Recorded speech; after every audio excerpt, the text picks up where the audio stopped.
او کیا میجر صاحب یہاں آ رہے ہیں؟ عمران کی بات سن کر لڑکی نے بھی بوکھلاہٹ زدہ لہجے میں کہا جیسے وہ ان کے بارے میں بہت کچھ جانتی ہو۔ ہاں وہ بےحد غصے میں ہے، انہوں نے مجھے جان سے مار دینے کی دھمکی بھی دی ہے، نوجوان نے کہا تو لڑکی کے چہرے پر بھی خوف کے سائے لہرانے لگے۔ او مائی گاڈ، وہ واقعی شکی اور سرفرے آدمی ہے، شاید تم فوراً کاؤنٹر کے نیچے چھپ جاؤ ورنہ وہ تمہیں دیکھ کر واقعی تم پر گولیاں چلانے سے دریغ نہیں کریں گے، لڑکی نے گھبرائے ہوئے لہجے میں کہا۔ نوجوان نے فوراً کارڈ عمران کی طرف پھینکا اور جلدی سے کاؤنٹر کے نیچے جھک گیا۔ تم بھی چھپ جاؤ، میجر صاحب کو یہ نہ ملا تو وہ اس کی جگہ تمہیں بھی گولیاں مار سکتے ہیں، عمران نے کارڈ پکڑتے ہوئے لڑکی سے مخاطب ہو کر کہا۔ او یس، میں بھی چھپ جاتی ہوں، میں اس پاگل انسان کے پاگل پن سے بخوبی واقف ہوں، لڑکی نے کہا، پھر وہ بھی تیزی سے کاؤنٹر کے نیچے گھستی چلی گئی۔ اسی لمحے راہداری میں دھاڑتی ہوئی آوازوں کی آواز سنائی دی۔ کہاں ہے وہ بدبخت جس نے مجھے میجر ایس ایم ناصر کو 420 کہنے کی جرأت کی ہے؟ کہاں ہے وہ احمق آدمی؟ کہاں ہے؟ دوسرے لمحے دائیں طرف سے ایک ادھیڑ عمر آدمی جس نے سیاہ پتلون اور سیاہ دھاریوں والی شرٹ پہن رکھی تھی زمین پر زور زور سے پاؤں مارتا ہوا اس طرف آ گیا۔ اس کا جسم بے حد دبلا پتلا تھا، چہرے پر کھال سمٹی ہوئی تھی اور اس کے سر پر ریٹائرڈ فوجیوں کے طرز کی گول ٹوپی تھی۔ اس کے ہاتھ میں ایک نیا اور جدید پسٹل تھا۔ وہ بے حد غصے میں معلوم ہو رہا تھا۔ اس کی دھاڑ سن کر راہداری میں موجود دو سیکیورٹی اہلکار چونک پڑے۔ کیا ہوا سر، کیا ہوا؟ ایک سیکیورٹی گارڈ نے اسے دیکھ کر تیزی سے اس کی طرف بڑھتے ہوئے کہا۔ وہ ڈیم فول کاؤنٹر مین، کیا نام بتایا تھا اس نے؟ ہاں شامت، نہیں یہ نام نہیں تھا، شاید مراد، پھر بھول گیا، اس بدبخت نے مجھے 420 کہا تھا، کہاں ہے وہ؟ جب تک میں اسے اپنے پسٹل کی ساری گولیاں نہیں مار لوں گا مجھے چین سکون قرار نہیں آئے گا، میجر ناصر نے غصیلے لہجے میں کہا۔ نہیں سر، یقیناً آپ کو غلط فہمی ہوئی ہے، کوئی بلا آپ کو ایسا کیسے کہہ سکتا ہے؟ سیکیورٹی گارڈ نے کہا۔ تو تمہارا کیا خیال ہے میں جھوٹ بول رہا ہوں؟ میرا دماغ خراب ہو گیا ہے، تم مجھے ریٹائرڈ میجر ایس ایم ناصر کو جھوٹا کہہ رہے ہو؟ میجر ناصر الٹا اس پر برس پڑا۔ نہیں سر، میں یہ نہیں کہہ رہا تھا، سیکیورٹی گارڈ نے بوکھلا کر کہا۔ یہی کہہ رہے تھے، میں نے خود سنا تھا۔ اے مسٹر، اس نے ایسا ہی کہا تھا نا؟ میجر ناصر نے عمران کی طرف دیکھتے ہوئے کہا۔ معاف کیجیے گا، میں ذرا اونچا سنتا ہوں، عمران نے کہا۔ اونچا سنتے ہو؟ کیوں تم اونچا سنتے ہو؟ تمہارا کیا خیال ہے میں تمہیں اونچا سنانے کے لیے تم سے چیخ چیخ کر بات کروں گا؟ میرا دماغ خراب ہوا ہے کیا؟ میجر ناصر نے کہا۔ اس کی بات سن کر عمران بے اختیار دیدے گما کر رہ گیا۔ میجر ناصر واقعی سنکی ہو چکا تھا، دوسروں کو خود سے کمتر سمجھنا اور ان پر روب جاڑنا شاید اس کا وتیرہ بن چکا تھا۔ میں اب بھی نہیں سن پایا، پتہ نہیں آپ نے کیا کہا ہے، عمران نے کہا تو میجر ناصر اسے گھور کر رہ گیا، پھر وہ سیکیورٹی گارڈ سے ہٹ کر تیز تیز چلتا ہوا عمران کے پاس آ گیا۔ مجھے تمہارا چہرہ کچھ جانا پہچانا سا لگ رہا ہے، کون ہو تم؟ میجر ناصر نے عمران کو غور سے دیکھتے ہوئے کہا۔ جی ہاں، میں پورے کپڑے پہنتا ہوں اور میرا نام، ارے میرا نام نہیں، میرے پاس ایک نمبر ہے، دکھاؤں آپ کو؟ عمران نے خوش ہوتے ہوئے کہا، پھر وہ جلدی جلدی اپنی جیبیں ٹٹولنے لگا۔ نمبر؟ کیا مطلب؟ میجر ناصر نے چونک کر کہا۔ بلب، ارے یہاں اتنے بلب جل رہے ہیں اور آپ کو پھر بھی اندھیرا نظر آ رہا ہے، آپ کو فوراً کسی آئی اسپیشلسٹ سے رجوع کرنا چاہیے، لگتا ہے آپ کو روشنی میں اندھیرا اور اندھیرے میں روشنی دکھائی دیتی ہے، عمران نے اپنے مخصوص لہجے میں کہا۔ میں بلب کا نہیں پوچھ رہا احمق، میجر ناصر نے منہ بنا کر کہا۔ پلمبر؟ او تو آپ پلمبر ہیں، معاف کیجیے گا، شکل و صورت سے تو آپ پلمبر دکھائی نہیں دیتے، عمران نے حیرت بھرے لہجے میں کہا۔ لگتا ہے تمہارے کانوں کے سوراخ ضرورت سے کچھ زیادہ ہی بند ہیں، میجر ناصر نے اور زیادہ منہ بناتے ہوئے کہا۔ بجا فرمایا آپ نے، آج کل گٹروں میں واقعی ضرورت سے زیادہ ہی گند ہوتا ہے، لیکن آپ تو کہہ رہے تھے کہ آپ پلمبر ہیں، پھر آپ کا گٹروں اور ان کے گند، میرا مطلب ہے گندگی سے کیا تعلق؟ عمران نے کہا تو میجر ناصر اسے گھور کر رہ گیا۔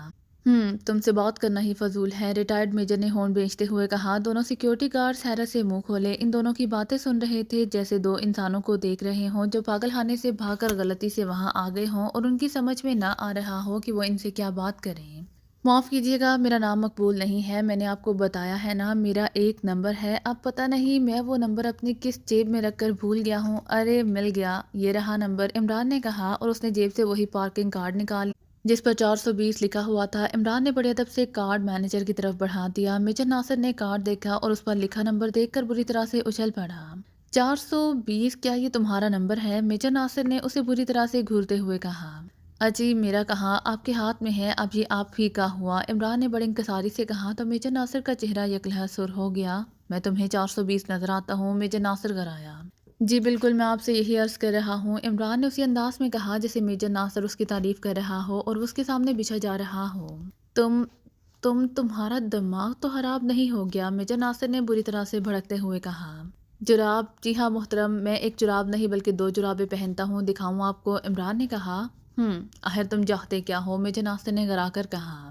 جو آپ کھاتے ہیں میں بھی وہی کھاتا ہوں جناب، میں صرف جوتے کھانے سے پرہیز کرتا ہوں کیونکہ میں تنک منک سا انسان ہوں، جوتے کھا کر میری صحت خراب ہو جاتی ہے، اسی لیے براہ کرم جوتے آپ کھا لیں، آپ مجھے جو کھانے کو دیں گے میں باہوشی کھا لوں گا، عمران نے دانت نکالتے ہوئے کہا۔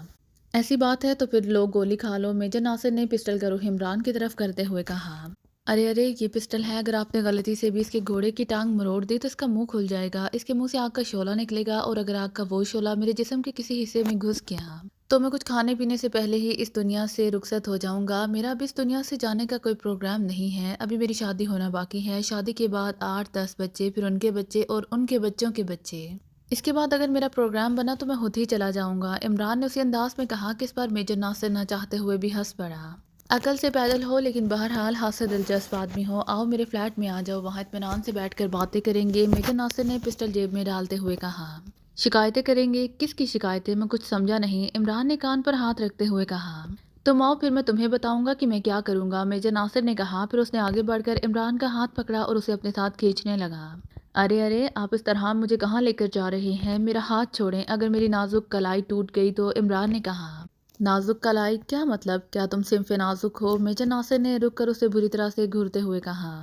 آپ شاید میری تعریف کر رہے ہیں، شکریہ، آپ کا بے حد شکریہ، میں بلا کسی تعریف کے قابل کہاں، عمران نے کنواری دلہنوں کی طرح شرماتے ہوئے کہا۔ تو میجر ناصر نے ہونٹ بھینچ لیے، پھر وہ عمران کو زبردستی کھینچتا ہوا راہداری کی طرف لے گیا، کچھ دور جا کر وہ ایک دروازے کے قریب جا کر رک گیا۔ یہ میرا فلیٹ ہے، میجر ناصر نے عمران سے کہا۔ میں جانتا ہوں جناب یہ دروازہ ہے لیکن یہ تو بند ہے، کیا اسے کھولنے کی چابی ہے آپ کے پاس؟ عمران نے کہا، لیکن میجر ناصر نے اس بار عمران کی بات کا کوئی جواب نہیں دیا۔ اس نے جیب سے چابی نکالی اور دروازے کے لاک میں ڈال کر گھمائی اور دروازہ کھول دیا۔ جلدی آؤ، میجر ناصر نے کہا اور اندر داخل ہو گیا۔ عمران بھی سر ہلا کر اس کے ساتھ اندر آ گیا، اس کے اندر آتے ہی اس نے دروازہ بند کیا اور دروازے کو لاک لگا دیا۔ آؤ، میجر ناصر نے کہا اور مڑ کر اندر کی طرف چل دیا۔ یہ لگژری فلیٹ تھا جس میں آسائش کا تمام سامان موجود تھا۔ میجر ناصر عمران کو ڈرائنگ روم میں لے آیا۔ بیٹھو، اس نے صوفے کی طرف اشارہ کرتے ہوئے کہا تو عمران سر ہلا کر بیٹھ گیا۔ اکیلے آئے ہو؟ میجر ناصر نے کہا۔ نہیں، اپنے ساتھ پوری بارات لایا ہوں، بارات کے ساتھ دلہا کے مخصوص کپڑے باہر اتار آیا ہوں، سوچا کہ اپنے ہونے والے سسر سے موقع کا فائدہ اٹھا کر جہیز میں ایک عدد کار، ایک بنگلہ اور 10-20 کروڑ کا بینک بیلنس مانگ لوں۔ اگر مان گئے تو ٹھیک ہے، ورنہ بارات ماں دلہا کے گھر واپس چلی جائے گی، عمران نے اپنے مخصوص لہجے میں کہا تو میجر ناصر کھلکھلا کر ہنس پڑا۔ اب احمقانہ باتیں چھوڑو اور سنجیدہ ہو جاؤ، میجر ناصر نے سنجیدہ ہوتے ہوئے کہا۔ سنجیدہ ہوں، اسی لیے تو یہ سب مانگ رہا ہوں، عمران نے کہا۔ عمران پلیز، میرے پاس وقت بہت کم ہے، میجر ناصر نے کہا۔ وقت کم ہے؟ کیوں، کیا کسی کی ولیمہ کی دعوت میں جا رہے ہو؟ عمران بلا آسانی سے باز آنے والوں میں سے کہاں تھا۔ کیٹس میرے پیچھے لگی ہوئی ہیں عمران، میں بڑی مشکل سے ان سے بچ کر یہاں تک پہنچا ہوں، میں تمہارے لیے ایک بے حد اہم خبر اور ایک چیز لایا ہوں، میں نے تمہیں فوری طور پر یہاں آنے کے لیے کہا تھا لیکن تم ایک تو آدھا گھنٹہ لیٹ آئے ہو، دوسرے تم میک اپ میں بھی نہیں آئے، حالانکہ میں نے سختی سے ہدایات دی تھی کہ یوں ہی منہ اٹھائے میرے پاس نہ چلے آنا، مگر تم میں تمہاری عادتیں جانتا ہوں، تم وہی کرتے ہو جس کا تمہارا اپنا موڈ ہوتا ہے، تمہیں اصل شکل میں دیکھ کر مجھے حیرت ہوئی تھی، مگر چونکہ تم سے ملنا بے حد ضروری تھا اس لیے میں تمہیں یہاں لے آیا، ورنہ شاید میں تم سے کبھی بات بھی نہ کرتا، میجر ناصر نے قدرے ناخوشگوار اور ناراض لہجے میں کہا۔ اگر ایسی بات ہے تو میں واپس چلا جاتا ہوں، سرخی پاؤڈر اور دوسرا میک اپ کا سامان منہ پر تھوپ کر آ جاتا ہوں، عمران نے کہا۔ پھر وہی بات میں کہہ رہا ہوں، اب سنجیدہ ہو جاؤ، میجر ناصر نے غصیلے لہجے میں کہا۔ سنجیدہ ہونے کے لیے مجھے سر کے بل کھڑا ہونا پڑے گا، اگر کہو تو، عمران نے کہا۔ عمران، میری فلائٹ پہ صرف 3 گھنٹے باقی ہیں، مجھے ہر حال میں یہاں سے نکلنا ہے، اگر تم اسی طرح احمقانہ باتوں میں وقت ضائع کرتے رہے تو میری موت کے ذمہ دار تم ہوگے، صرف تم، میجر ناصر نے ہونٹ بھینچتے ہوئے کہا۔ پہلے یہ بتاؤ کہ تم کاسٹن سے کب آئے ہو، عمران نے اچانک سنجیدہ ہو کر کہا تو میجر ناصر بے اختیار اچھل پڑا۔ تمہیں کیسے معلوم ہوا کہ میں کاسٹن سے آیا ہوں، اس نے انتہائی سنجیدہ بڑے لہجے میں کہا۔ تم نے مجھے سنجیدہ ہونے کے لیے کہا تھا اور اب میں نے سنجیدگی سے سوال کیا ہے، عمران نے کہا، اس کے چہرے سے واقعی حماقت کا نقاب یوں ہٹ گیا تھا جیسے اس نے کبھی مذاق کرنا یا مسکرانا تک سیکھا ہی نہ ہو۔ عمران کی بات سن کر میجر ناصر نے ایک طویل سانس لیا اور مسکراتے ہوئے عمران کو دیکھنے لگا۔ مجھے کاسٹن سے آئے ہوئے 2 روز ہو چکے ہیں، اس نے کہا، اور یہ 2 روز تم نے دارالحکومت میں ہی گزارے ہیں، عمران نے کہا۔ ہاں، میں 2 روز سے یہی ہوں، اس نے اس بات میں سر ہلا کر کہا۔ کیا میں جان سکتا ہوں کہ 2 روز تم نے دارالحکومت میں کہاں گزارے ہیں اور اتنا وقت گزار کر تم نے مجھے خاص طور پر یہاں کیوں بلایا ہے، عمران نے اس کی طرف غور سے دیکھتے ہوئے کہا۔ کیا یہ سب بتانا ضروری ہے، میجر ناصر نے کہا۔ نہ بتاؤ، تمہارے نہ بتانے سے میری صحت پر کوئی اثر نہیں پڑے گا کیونکہ میں سب کچھ جانتا ہوں، عمران نے کہا۔ جانتے ہو تو پھر مجھ سے کیوں پوچھ رہے ہو، میجر ناصر نے منہ بنا کر کہا۔ میں تمہارے منہ سے سننا چاہتا ہوں، عمران نے اسی انداز میں کہا۔ کیوں، میجر ناصر نے سر جھٹک کر کہا۔ تاکہ یہ جان سکو کہ تم کتنا سچ اور کتنا جھوٹ بولتے ہو۔ عمران نے کہا تو میجر ناصر گھبرا کر رہ گیا۔ تمہارا کیا خیال ہے؟ میں یہاں تم سے جھوٹ بولنے کے لیے آیا ہوں؟ میجر ناصر نے اسے غصیلی نظروں سے گھورتے ہوئے کہا۔ یہ تو تمہارے کچھ بتانے پر ہی پتہ چلے گا، عمران نے کہا۔ ٹھیک ہے، میں تمہیں سب کچھ بتا دیتا ہوں، لیکن میں تمہیں ایک بات بتا دوں، میں تمہارے لیے جو انفارمیشن لایا ہوں اس کے عوض میں تم سے ایک حقیر رقم لوں گا، میجر ناصر نے کہا۔ اگر انفارمیشن میری ذات کی حد تک محدود ہوئی تو میں تمہیں ایک پائی بھی نہیں دوں گا، عمران نے کہا۔ اس انفارمیشن کا تعلق تم سے نہیں، پاکیزہ کی سلامتی سے ہے، میجر ناصر نے کہا۔ وہ غور سے عمران کو دیکھ رہا تھا، جیسے یہ بات کہہ کر وہ عمران کے چہرے پر پیدا ہونے والے تاثرات دیکھنا چاہتا ہو، لیکن عمران کے چہرے پر کوئی تاثر نہیں ابھرا تھا۔ وہ نارمل انداز میں بیٹھا رہا۔ رقم کی مالیت بتاؤ، عمران نے کہا۔ $1 کروڑ، میجر ناصر نے کہا۔ درست اور حقیقی معلومات ملنے پر کل صبح تک یہ رقم تمہارے اکاؤنٹ میں ٹرانسفر ہو جائے گی، عمران نے سنجیدگی سے کہا۔ تو اس کی بات سن کر میجر ناصر کی آنکھیں چمک اٹھیں۔ گڈ، یہ ہوئی نا بات، میں جانتا ہوں تم جو کہتے ہو اس پر عمل بھی کرتے ہو۔ تم یہیں رکو، پہلے میں تمہارے لیے ایک چیز لے آؤں، پھر میں تمہیں تفصیل بتاؤں گا، میجر ناصر نے کہا۔ تو عمران نے اس بات میں سر ہلا دیا۔ میجر ناصر اٹھا اور پھر مڑ کر تیز تیز قدم اٹھاتا ہوا دائیں طرف موجود ایک کمرے کی طرف بڑھتا چلا گیا۔ اب بھی اسے دوسرے کمرے میں گئے ہوئے چند ہی لمحے گزرے ہوں گے کہ اچانک عمران بری طرح سے چونک پڑا۔ اسے اچانک ایک یکلہت تیز اور ناگوار سی بو محسوس ہوئی تھی۔ اس نے فوراً اپنا سانس روک لیا، لیکن بے سود۔ دوسرے لمحے اچانک اس کے دماغ کے روشن دریچے بند ہو گئے، اس کے دماغ میں اندھیرا بھرتا چلا گیا۔ دوسرے لمحے وہ صوفے پر یوں لڑک گیا جیسے اچانک اس کے جسم سے جان ہی نکل گئی ہو۔ دروازے پر دستک کی آواز سن کر ایزی چیئر پر بیٹھی ہوئی نوجوان لڑکی بے اختیار چونک پڑی۔ وہ 20-22 سال کی خوبصورت اور حسین لڑکی تھی۔ اس کی آنکھیں سبز تھیں، اس کا کھلتا ہوا شوخ و شنگ رنگ اس کے حسن میں بے پناہ اضافہ کر رہا تھا۔ سر کے بال اخروٹی اور کانوں تک تراشیدہ تھے۔ اس نے بلیو جینز اور بلیو جیکٹ پہن رکھی تھی۔ جیکٹ پر 2 بلیاں بنی ہوئی تھیں جو ایک دوسرے پر غضبناک انداز میں جھپٹتی ہوئی دکھائی دے رہی تھیں۔ ان میں سے ایک بلی سرخ رنگ کی تھی اور دوسرے نیلے رنگ کی۔ سرخ بلی پر انگریزی کا آر حرف لکھا ہوا تھا، جبکہ نیلی بلی پر کوئی حرف نہیں تھا۔ اس کے علاوہ اس لڑکی میں جو خاص بات نظر آ رہی تھی وہ اس کی انگلیوں کے ناخن تھے جو گول اور واقعی کسی بلی کے ناخنوں جیسے تھے۔ ان ناخنوں کو گول اور نوکیلے بنانے کے لیے اس لڑکی نے جدید تکنیک استعمال کی تھی، کیونکہ اس کے ناخنوں اور بلی کے پنجوں میں کوئی فرق نہیں تھا۔ اس کے ہاتھ میں ایک عام سا رسالہ تھا جسے شاید وہ وقت گزاری کے لیے دیکھ رہی تھی۔ دستک کی آواز سن کر رسالہ بند کر کے اس نے سائڈ کی میز پر رکھ دیا۔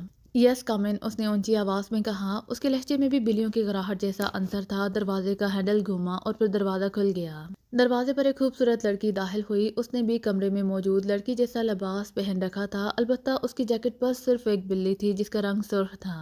آؤ کیٹی، میں تمہارا ہی انتظار کر رہی تھی، کرسی پر بیٹھی ہوئی لڑکی نے آنے والی لڑکی سے مخاطب ہو کر کہا۔ تو وہ لڑکی سر ہلا کر اندر آ گئی۔ اس نے عقب میں دروازہ بند کر دیا، پھر وہ آگے آ کر بیٹھی ہوئی لڑکی کے سامنے مدبانہ انداز میں کھڑی ہو گئی۔ آنے والی لڑکی کے ہاتھ میں ایک ہینڈ بیگ تھا اور اس کی آنکھوں میں بے پناہ چمک اور خوشی کی آمیزش تھی۔ تمہاری آنکھوں کی چمک بتا رہی ہے کہ تم کوئی اہم خبر لائی ہو، سبز آنکھوں والی لڑکی نے آنے والی لڑکی کیٹی کی طرف غور سے دیکھتے ہوئے کہا۔ یس مادام، کیٹی نے مسکرا کر کہا۔ گڈ، کیا خبر ہے؟ مادام نے کہا۔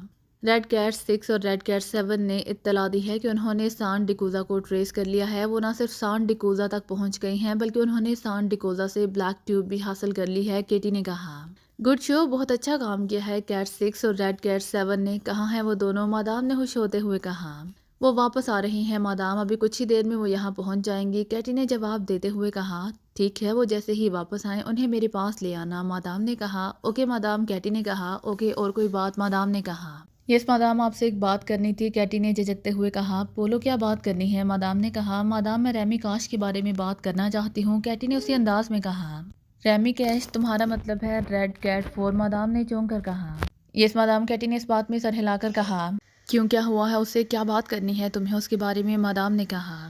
مادام، آپ جانتے ہی ہیں ریمی کاش کو 01 کی عادت پڑ چکی ہے۔ وہ اپنے استعمال کے لیے یہاں 01 کی 2 ٹیوبز لائی تھی۔ اس کا خیال تھا کہ ہمارا مشن زیادہ سے زیادہ 2-4 روز میں مکمل ہو جائے گا، پھر ہم یہاں سے واپس چلی جائیں گی۔ مگر سان ڈیکوزا کی تلاش میں ہمیں متعدد بار اور مختلف ممالک کا سفر کرنا پڑا۔ جب ہم یہاں پہنچی تو اس وقت تک ریمی کاش 01 کی دونوں ٹیوبز ختم کر چکی تھی۔ اب 01 نہ ملنے کی وجہ سے اس کی حالت بہت خراب ہو رہی ہے۔ اس کا جسم اینٹ رہا ہے، اس کا رنگ سیاہ ہو رہا ہے اور اس کے ہاتھ پاؤں بری طرح اکڑتے جا رہے ہیں، کیٹی نے کہا۔ تو پھر میں کیا کروں؟ مادام نے اس کی بات سن کر منہ بناتے ہوئے کہا۔ مادام، اگر 1 گھنٹے تک ریمی کاش کو 01 کی ڈوز نہ ملی تو اس کا زندہ بچنا ناممکن ہو جائے گا، کیٹی نے ڈرتے ڈرتے کہا۔ اگر وہ خود کو سنبھال نہیں سکتی تو وہ اتنی کم مقدار میں 01 کیوں لائی تھی؟ 2-4 ٹیوب زیادہ لے آتی، مادام نے منہ بنا کر کہا۔ سوری مادام ریمی کانش کے اخراجات بہت زیادہ ہیں اور اس کی آمدن اتنی نہیں ہے کہ وہ ہر ماہ 2-4 سے زیادہ بلیک ٹیوبز افورڈ کر سکے، کیٹی نے کہا۔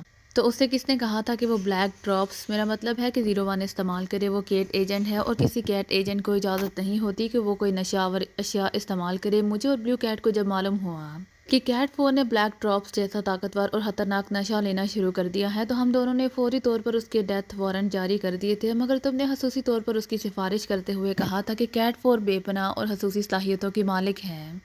بلڈی کیٹس نے آج تک جو کارنامے سر انجام دیے ہیں ان میں سب سے زیادہ کارکردگی کا مظاہرہ کیٹ 4 نے ہی کیا تھا، اور کئی ایسے مشنز تھے جو صرف کیٹ 4 کی حاضر دماغی اور اس کی سابقہ ذہانت کی وجہ سے کامیاب ہوئے تھے۔